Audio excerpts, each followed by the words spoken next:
I'm Penny, as you probably all know by now. Well, where are we?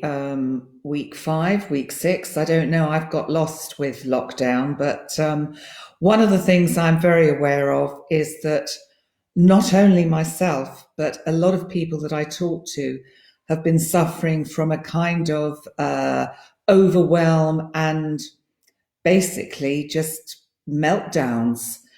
So, what's that about? Well, what causes being overwhelmed? What causes it? What brings about our meltdowns? I mean, lots of life events do this. For instance, death, birth, house moves, divorce, all these things. But we have this all collective experience moment of lockdown. And this is taking a big toll on all of us and on our mental health. So I thought it might be useful at this point to just talk a little bit about the causes, the symptoms, and how we can perhaps use solutions that are helpful, certainly in the short term, if not in the long term. But some people are not only coping with the isolation of lockdown, they're also coping with personal loss. Maybe they've lost somebody through the COVID-19 crisis. So they're going through bereavement and grief and not even being able to say goodbye to their loved ones. Some people are losing loved ones for other reasons. You know, people get ill still, they have heart attacks, they have strokes, they don't survive. And so, and again, they may not have been able to say goodbye to their loved ones in a way that was somehow good for both, for the person who was dying and for the person who is losing that person. So it's a very challenging time for everyone in many different ways. There'll also be, I have someone I know who had to go through the house move whilst this was going on. So can you imagine the difficulties of moving house whilst we're in lockdown? It was at the beginning, so I think it was slightly less rigid, but it's really challenging. And I personally know some people who have lost a parent, not due to COVID-19, but also they're in isolation. They're not with other family members. They can't go and hug their brothers or sisters or get some kind of closure. It's like with the grief that these people are suffering, they're left in limbo. And people who are losing people due to COVID-19 are in limbo. There's no closure. There's no real sense of celebration of the life of the person that's gone, because we can't even have proper funerals nowadays. So we know that that's what's happening, and that some people are having to deal with other things as well as the lockdown. We still get sick, we still get things wrong with us that aren't to do with this virus. So how does it affect us all? What are the effects and what are the symptoms of when we get overwhelmed? Because I've talked to quite a few people this week and they're all coming up with the same kind of thing. You know, to start with, we all felt so energized and we can get through this, and bringing the country together, and oh, I can do all that decorating, I can clean out all those cupboards, I can do the garden, build the fence, whatever it is that one has decided one can achieve with this valuable time we're being given. And then what happens? It means that we suddenly begin to realize we are perhaps overloading ourselves with a to-do list, which is basically unachievable. Even in normal situations, this to-do list would be unachievable. And so then we get anxious, and then we get upset with ourselves, and we start to feel guilty, and we start to get into a stage perhaps where we start blaming ourselves. We will get into procrastination and an inability to motivate ourselves to do anything. And still there's the pressure of, I should be doing these things. I've got all this time. I should be doing it now. People probably have a similar reaction when they retire. Oh, I have all this lovely time to myself now. And often they end up getting another job or a part-time job or starting up their own business because actually the vast time stretching out before them with nothing to fill it that perhaps feels worthwhile is too hard. So think of some of the things that people have been doing that are really worthwhile during lockdown. People have set up voluntary groups or voluntary helplines, supporting people with crisis lines for counselling, for anxiety and depression, and all the things that we're all still going through during this lockdown. So there's been a lot of doing by people, and that becomes overwhelming in its own way.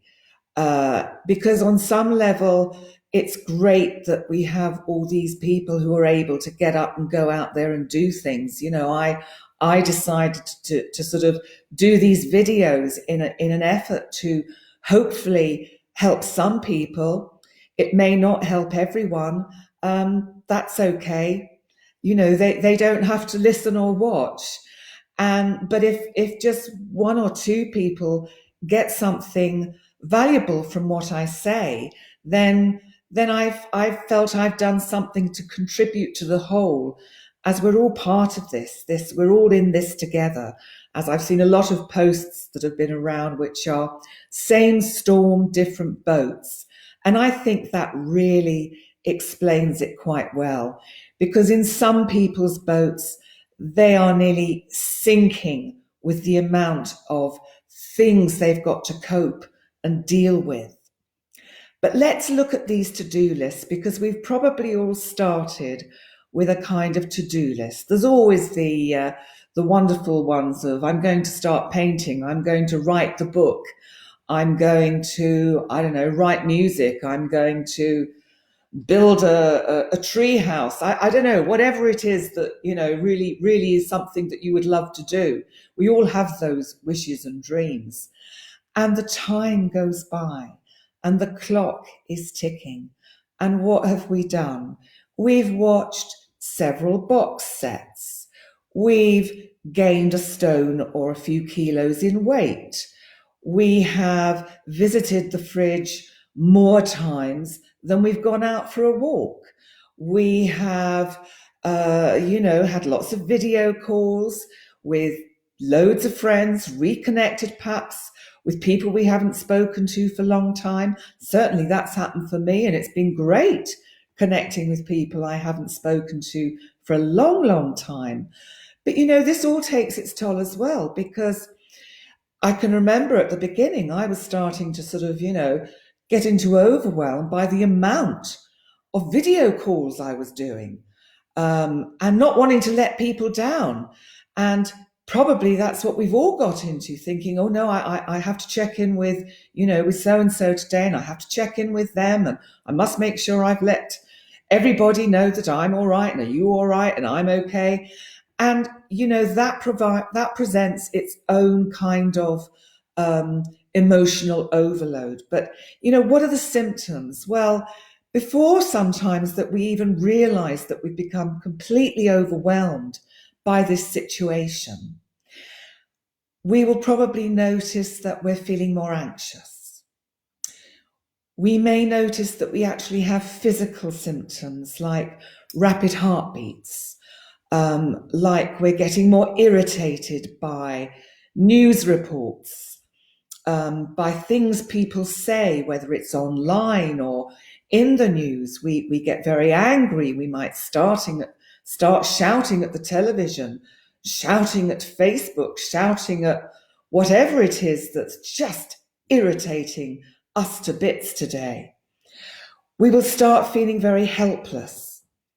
We will feel impotent about everything, especially our to-do list that keeps getting longer and longer, and we do nothing about. We will start wondering if our rapid heartbeat and these aches in our chest are actually us having heart attacks. Are we getting so stressed that we begin imagining all sorts of things are wrong with us? I said right at the beginning, and I think maybe we've moved through that part a bit now, that every time we coughed, we thought, is it the virus? Have I somehow got it? Did I pick it up after some shopping that I haven't washed properly? So there's all these anxieties and paranoias that we'll all have been going through. We will be worrying more. We will have things that we will fixate on. We may one day fixate on our finances and the fact that we're not working, that we're not earning enough, that the markets are falling, that the pensions will all become less. People are frightened of losing their jobs. Will they have a job to go back to? So there is so much that we are going to be overwhelmed by. There is so much that is going to be giving us anxiety. And we'll be probably overeating, undereating, because I've noticed sometimes I get into a kind of a manic phase of housework. I'll do 2 weeks housework in 6 hours and completely exhaust myself, forget to eat, forget to look after myself, and then not be capable of doing anything for a couple of days. And then I think, because we're also aware that here's our to-do list, and I still haven't written that book, I haven't painted that picture, I haven't been in touch with that family member that I haven't been in touch with for a while, then we get into the guilt. So we start feeling guilty about all the things that we should have done. And I've talked a lot about the shoulds in some of my previous videos. So then we have to look at, so we know what we do. We keep looking at this list and it keeps getting out of control.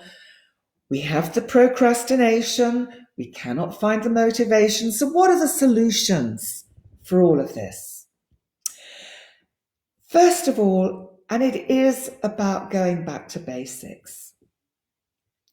What can I realistically achieve today?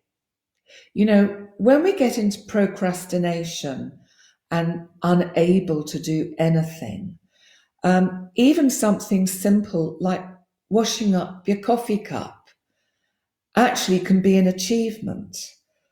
Throwing away last night's takeaway boxes can be an achievement. And these things actually take less than 5 minutes. And there is a 5-minute rule. They say, if it takes less than 5 minutes, do it. Because actually it's only 5 minutes and you've done that one thing. And then something else that maybe takes only 5 minutes. And then you've done 2 things that take less than 5 minutes. So that's 10 minutes.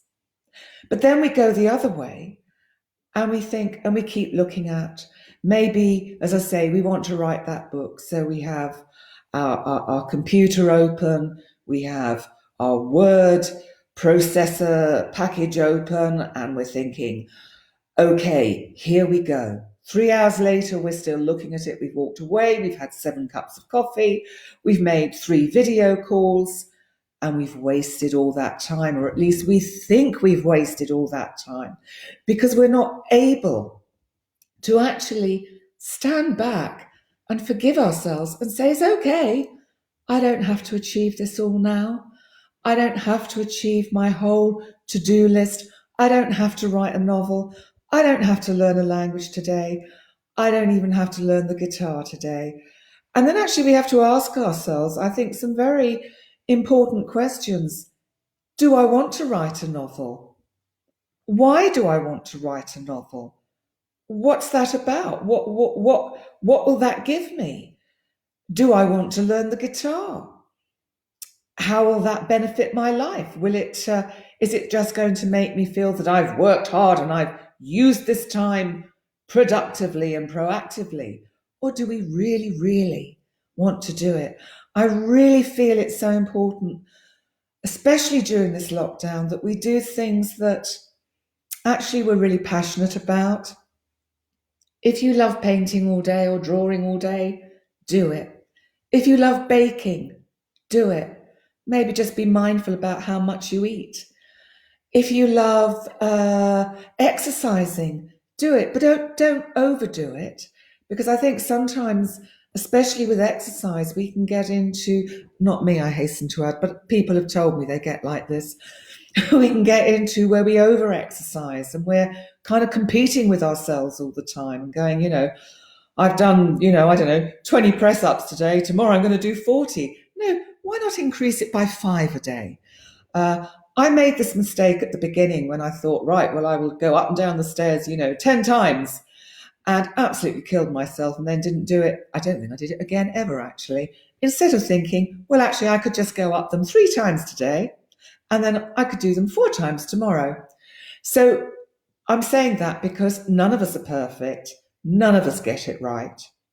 So another thing that's really a really good solution is little actions can make us feel like we have some control. So turning your social media and phone and laptop, everything else you've got, onto do not disturb and switch the sound off. Switch Alexa off. Switch Siri off. Switch all of them off. And if we've got addicted to these kind of methods of occupying our time, it can feel quite scary to start with, but it gets easier and easier. And then you get to a point where you really quite like it. And then you get to a point where you think, the control, nobody can get me. And it can go to extremes where it's really quite difficult to switch back all these things on again. So it just shows how they kind of control us. But, obviously we have to stay informed about what's happening in the area we're living in. So we do need to stay connected, but, limit it a bit. I think just having a little bit of, every now and then. Certainly I've been aware that in one ways with my use of social media, it's probably become one of the best things that I've learned is that through completely binging in it for the first few weeks, and probably through quite a lot of my life in recent times with the advent of social media, actually I've recognized how it's not very good for me all the time. So I am switching off more and tuning out more because it's actually been stopping me doing these other things. So, we do get addicted to scrolling. It's like it's hypnotic. So also, I've found if you're a people pleaser, you're still a people pleaser in lockdown. So because you've said, oh yes, call me, and people call and we think we've got to answer these calls and do these video calls at any time of day or any time of night. No, we don't. We can say no. We can say, it's not okay for me to talk at the moment, but, can we do it tomorrow? And actually, people don't mind. I mean, I always think it's quite helpful when you ring people or even video call. First of all, I don't video call people without asking them first. I'll message them first and say, are you free to talk? Do you want to do audio or video? Because sometimes people just don't want that stress. And it's okay to say, hey, it's not a great time at the moment. Yeah, I'd love to catch up, but, can we do it another time?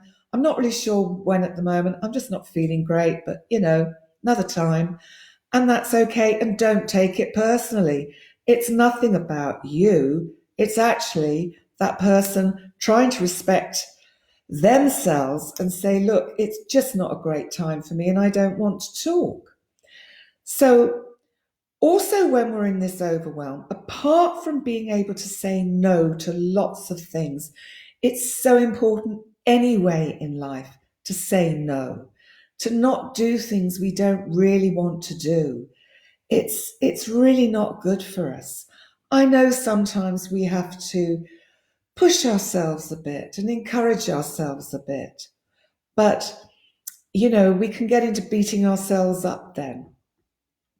So another solution is to go back some of the videos I've done at the beginning of this lockdown, which are about cognitive thinking and about all the questions to ask ourselves when we're feeling overwhelmed. Is my thinking realistic? Am I seeing my view as the only one possible?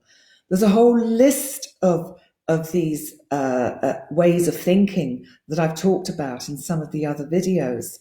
And if you can't find them, message me and I'll let you know how to find them. But also, if you want a list of these distorted ways of thinking and questions to ask yourself when you're seeing things totally out of proportion and in the midst of overwhelm, then please message me and I'll happily send you pictures of these lists. And then, another thing I thought about is that if a friend was saying to you how they feel, that they feel totally overwhelmed by the situation, they can't cope anymore. One of their parents has died. They're also in the midst of moving house, and everything is absolutely terrible, and they don't know what to do.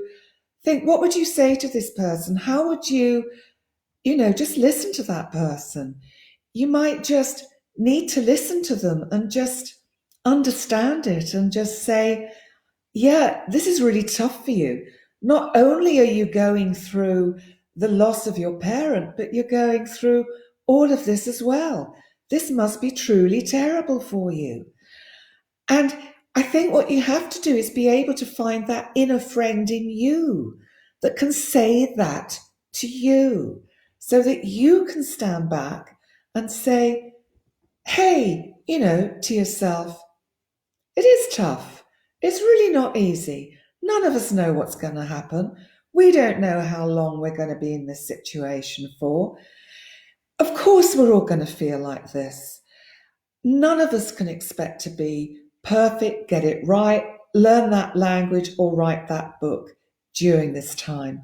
You know what? Our best work will probably come when all this is over, when we will look back with hindsight, when we will look back and reflect and think, my God, and I'd be surprised if any of us don't feel this. I think we will think, my God, that really changed me.